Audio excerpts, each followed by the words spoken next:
നാമപദങ്ങൾ, അതായത് അകാരത്തിൽ അവസാനിക്കുന്ന ഒരു ശബ്ദമാണ് രാമഃ എന്ന ശബ്ദം. അതിന് ഞാൻ പറഞ്ഞല്ലോ 3 വചനങ്ങളുണ്ട്. അത് ഏകവചനം, ദ്വിവചനം, ബഹുവചനം. ഈ രാമശബ്ദത്തിന് ഈ സപ്തവിഭക്തികളും എങ്ങനെ വരുന്നുവെന്ന് നമുക്ക് പഠിക്കേണ്ടതുണ്ട്. അതായത് ആദ്യത്തേത് പ്രഥമ വിഭക്തി എന്നർത്ഥം. അതിന് ഏകവചനത്തിൽ രാമഃ, ദ്വിവചനത്തിൽ രാമൗ, ബഹുവചനത്തിൽ രാമാഹ. അതായത് രാമഃ, രാമൗ, രാമാഹ. രാമഃ എന്ന് പറഞ്ഞാൽ ഏകവചനമായതുകൊണ്ട് തന്നെ ഒരാൾ.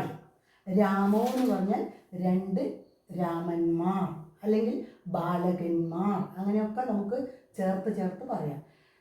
ബഹുവചനത്തിൽ രാമാഹ എന്ന് പറഞ്ഞാൽ കുറേ പേർ, 3 അതിലധികമോ രാമന്മാർ, അങ്ങനെ വരും. ഈ പ്രഥമ വിഭക്തിയുടെ ഒരു ഉപവിഭക്തിയാണ് സംബോധനാ പ്രഥമ. അതായത് ദൂരെയുള്ള അവരെ വിളിക്കുക. ഹേ രാമ, അതിന് ഈ വിസർഗം വരില്ല. ഹേ രാമ, അല്ലയോ രാമ, അല്ലെങ്കിൽ ഒരു ബാലനാണെങ്കിൽ അല്ലയോ ബാല, അങ്ങനെയൊക്കെ. ഹേ രാമൗ, 2 പേരുണ്ടെങ്കിൽ അല്ലയോ 2 രാമന്മാരെ.